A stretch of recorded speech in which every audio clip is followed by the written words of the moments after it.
Good morning, ma'am. And today I will discuss about the chapter 15, which is entitled Tourism and Hospitality Management Education. So, in this chapter, I will be able to talk about the education system in terms of tourism and hospitality management. So, for the learning objectives for this topic, so first, differentiate schools abiding with law from those tourism and hospitality industry. Next, identify the requirements in opening and operation of tourism or hospitality management program and tourism related technical programs. Then second is identify the law governing various issues in tourism and hospitality education. So for the content, so we will tackle about the curriculum of the programs for tourism and hospitality management.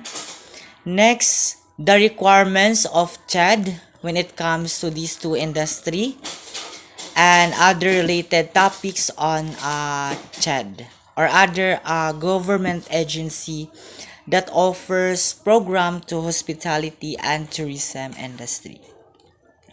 So, Commission on Higher Education or CHED is the one who is intended for the SUC or the state university and the colleges in the Philippines. So, CHED is one of the government agency that offers higher quality education for tertiary and graduate education.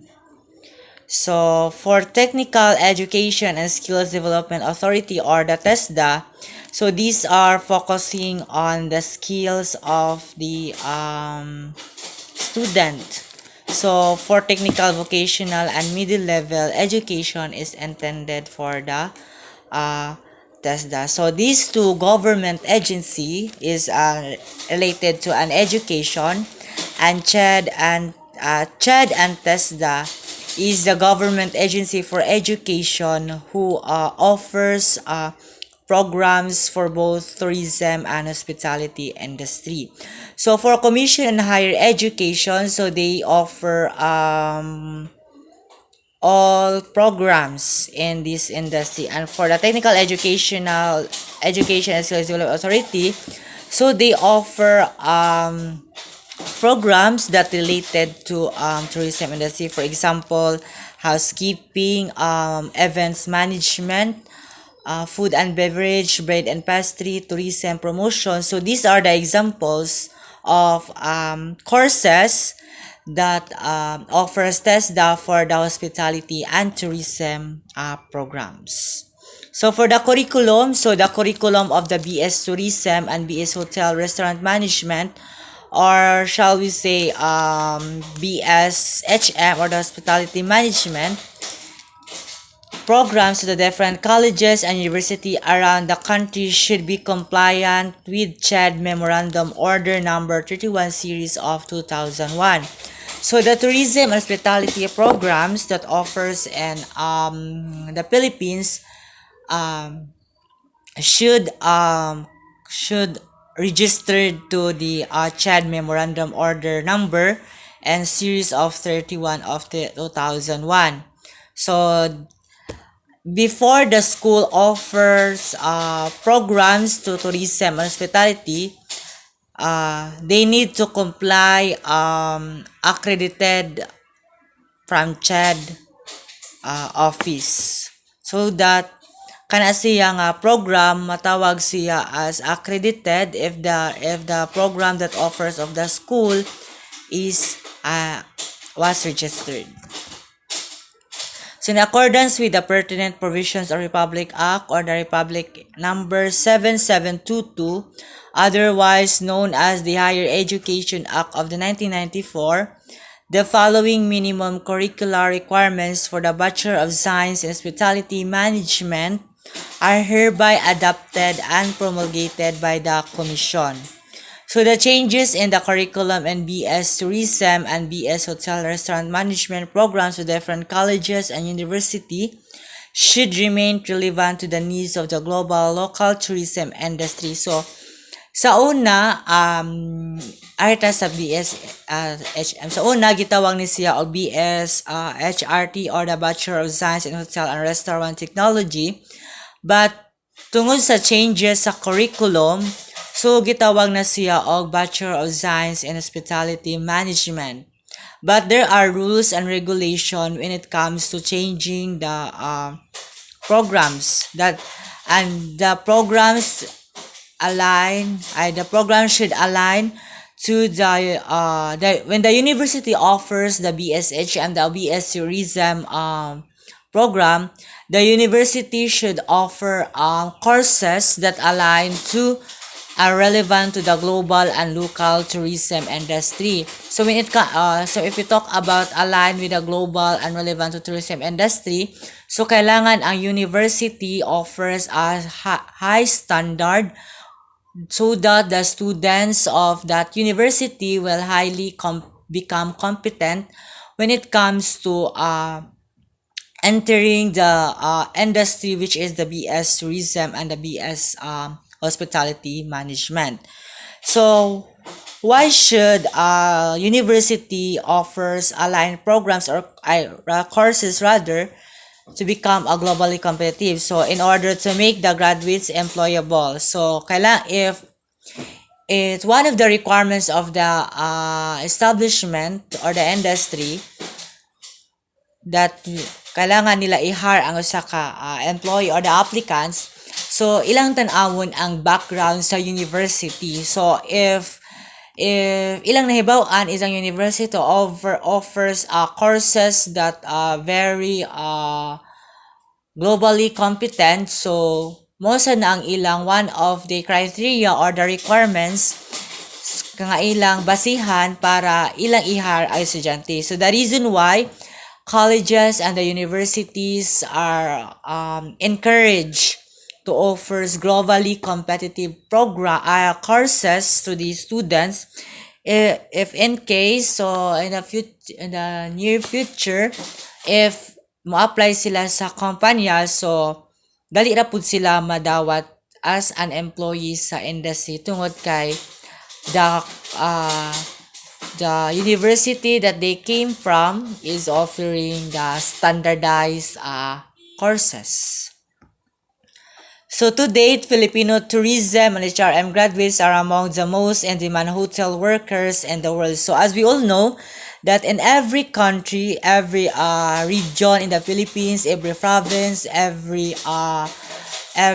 country,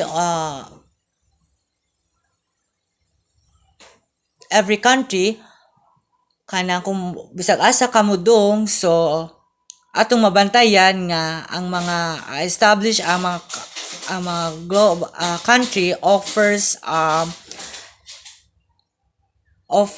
accommodation and hotel, offers restaurant, offers activities and indirect province or country. So the reason why, one of the reason why HM and tourism management is in demand in the world, it is because every now and then every country offers activities and tourism products or the accommodation to the country. So manang demand kaayo ni siya nga course. So approximately every 4 years, the curricular of these two course or programs are updated by the CHED upon recommendation of the technical panel for these courses, so comprise expert in the industry and the academy. So every 2 years, I don't know kung pila na ka-years nila asa nila usbon ang curriculum. So according to the book, every 2 years nila usbon ang curriculum sa two industry. So asa man sila magbase kung usbon nila, so magbase na sila sa mga trends sa hospitality and the industry. So magbase na sila sa mga kanang unsay mga demand sa hospitality industry, asa nila usbon ang ilang curriculum sa every state and the university. So next, the minimum curricular requirements. So for the courses that offers the university for the general education, the student must kailangan makuha siya og 51 units for the general education subjects. So, example, ani ang mga lives and works of Rizal, mga mathematics in the modern world, the contemporary world, environmental science, and other courses nga gi-offer sa eskwela. Kailangan makuha ang student of 51 units. For the HM core subjects, so kailangan makuha ang student of 24 units. For the business education, just like entrepreneurship, accounting, kailangan makuha ang student of 18 units. For the major subject, 36 units, practicum, 3 units, and PE, 8 units. So, kini siya nga mga units, number of units, so magdepende ni siya sa curriculum nga gi-offer sa university and the colleges or the CHED memorandum. So, as the book, as what I've said earlier, so every 2 years mag-update og offering for tourism. So, may possibility nga kaning mga units for general education, HM core, business education, major subject, practicum, the PE units, may possibilities nga mausob niya ang iyang numbers when it comes to units. So, magdepende siya sa curriculum nga ihatag sa CHED. So for the school laboratories and other CHED requirements, so the grant of government recognition shall base on full 100% compliance with the minimum requirements prescribed by CHED and the offering of a particular program of study specifically in terms of faculty, library, laboratory, and administration. So schools offering BS Hotel and Restaurant Management or hospitality management are required to have different kinds of laboratories. So laboratory is one of the important when it comes to this industry. So for examples of laboratory are the kitchen laboratory for food preparation, mock-up guest room for housekeeping, front office for simulation, mock-up restaurant and bar for food and beverage service, and a computer laboratory for the computer subjects. So for the student practicum or the apprenticeship, so in relation of the CMO number 31 series of 2001 the minimum requirements for student practicum on BS tourism and hotel restaurant management are 3 units. So a minimum of 200 hours for each area of specialization. For HRA majors, at least 200 hours in hotel operations and another 200 hours in restaurant operations. So in the pursuit of this policy, CHED hereby established the International Practicum Training Program or the IPTP to make possible the practicum training of undergraduate students in various companies, training institutions, and organizations in various parts of the world. So the learning that the students get other practicum training will develop these competencies and skills. So practicum or the apprentice is one of the major requirements for the students before they graduate and the university or the colleges. They need to comply a apprentice or the practicum. So what's the purpose of the practicum? So the purpose of the practicum is in order to para they develop their skills when it comes to this area. For examples, and department of the housekeeping. So students need to comply the hours requirement kung pila ka oras sila ana nga department, as well as the operation in order para if ma-hired sila sa company, so they will know the basic, not just basic, but the standard skills and practicum for that area. Para well knowledgeable na sila, skillful na sila when it comes to in that department or that area. So that is the importance of the OJT, on the job training, apprentice, or other terms related to that.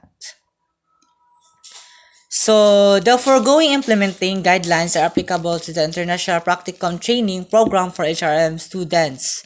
So, first, qualification of requirements for the agencies parties involved. Higher education institution. So, kailangan higher education institution gikan. Training partner, which is the TESDA. Third-party training partner and the student. So, obligation responsibilities for the agencies parties involved. So, the specific obligations, responsibilities of the parties involved and the implementation of the IPTPR follows. So, first, higher education institution, training partner, third-party training, student, and the guardian. So, for operation of the International Practicum Training Program, so first, implementation, monitoring and evaluation, and the duration times as well as the sanctions. So, any schools found guilty of violating the provisions contained in the IPTP policies and guidelines shall be subject to the revocation of its annual permit to participate in the IPTP.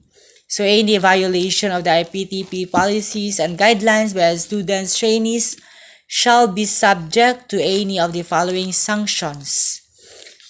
First, falling grade in the practicum subject. So, mark 50 grades is important when it comes to the practicum subject. Kaya na magbase ang mga kumpanya or the establishment and H&T industry if i-hire ba nila ang applicant. So, kung makita sila nga nabagsak siya sa practicum, so na possibility nga dili siya dawaton sa kumpanya. So if makita niya nga kana ang makitaan sa HR nga the grades is kanang high, so there are possibilities nga i-hire siya sa kumpanya. So next is invalidation of the training undertaken and disqualification from the IPTP. Next, any student subsequently assessed to be unsuitable for development of child shall be deleted from files. Any training partner found guilty after investigation of violating any of the provisions obtained in the IPTP policies and guidelines shall blacklist by CHAD, who shall advise all school of participants of such actions. Next is the accreditation and the regulation of the school. So in accordance with the pertinent provisions and the Republic Act 7722, otherwise known as the Higher Education Act of 1994, the Commission on Higher Education hereby promulgates the revised policies and guidelines in aid of quality and excellence in higher education for the guidance and information of all concerned stakeholders. So in this collegiate or tertiary level, so the main accrediting agencies authorized by the Federation of Accrediting Agencies of the Philippines in the private sector are the accredited public sector in the Philippines when it comes to tourism. Yes, tourism. When it comes to college and university offers this program. So first, Philippine Accrediting Association of Schools, the Colleges and University o the PAASCU. Next, Philippine Association of Colleges and University Commissions on Accreditation or the PACUCOA. Next is the Association of the Christian Schools and Colleges Accrediting Agency or the AXCAA. So meanwhile, the public sector has the following accrediting agencies authorized by the National Network Quality Accrediting Agencies such as AACO and ALCOCOA. So for the tuition fees, so it depends to the colleges or for the state universities. So expected that tuition fees is free. But in some universities, so it depends. But naa sila gi-allow nga kini dapat ang maximum or the minimum of the tuition fees related to this program, the H&T program. The allowable increase in tuition and other fees in all levels should not be more than the prevailing national inflation rate. So the prevailing national inflation rate shall refer to the average of annual headline inflation rate at the national level of the immediately preceding year prior to the academic year for which the intended increase shall take effect. So any increase in tuition or other fees in all levels to be made of higher education institution shall be subject to consultation with stakeholders and approval of the Commission on Higher Education. So next, for the sexual harassment in the academe, so in the Section 3 of the Anti-Sexual Harassment Act of 1995, and number 7877 provides that in the education or training environment, sexual harassment is committed. So first, against one who is under the care, custody, or supervision of the offender. Next, against one whose education, training, apprenticeship, or tutorship is entrusted to the offender. Next, when the sexual favor is made condition, the giving of passing grade, or the granting of honors and scholarship, or the payment of a stipend, allowance, other allowance, or benefits, privileges, or consideration. So next, for the Section 4 of Republic Act 7877 provides it is the duty of the employer of the head of the school or the president or the dean or head of the training establishment to deter the commission of sexual harassment and to provide the procedures for the resolution, settlement of reclusion of acts of sexual harassment. So for the random drug testing for tertiary level students, so in accordance with the Republic Act of 7722, otherwise known as the Higher Education Act of 1994, the Article 3, Comprehensive Dangerous Drugs Act of 2000 drugs testing student public, private, tertiary, higher education institute. So for tertiary education equivalency, the CMO 21 series of 1987 provides the policies and guidelines on the implementation of the expounded tertiary education equivalency and accreditation program pursuant to Executive Order 330. So for the random drug testing for tertiary level students in accordance with the pertinent provisions of Republic Act number 7722, otherwise known as the Higher Education Act of 1994 and pursuant to Section 36 of Article 3 of 9165, otherwise known as the Comprehensive Dangerous Drug of 2002, random drug testing of students in public and private tertiary higher educational institutions will be implemented beginning 2003. So the Tertiary Education Equivalency Series of 1997 provides the policies and guidelines on the implementation of the expanded tertiary education equivalency and accreditation program pursuant to Executive Order 330. So for the foreign students, so there have been a number of CHED memorandum issued in relation to processing foreign students in the Philippines. So amendments of CHED memorandum. So the series of 1994, the implementing guidelines on entry and stay foreign students, Philippines, and established the Inter-Agency Committee to the purpose to conform Executive Order number 423 and other CMO numbers that related to the foreign industry. So that's it for this chapter, which is the chapter 15, the Tourism and Hospitality Management Education program for the hospitality and tourism and industry. Thank you and God bless.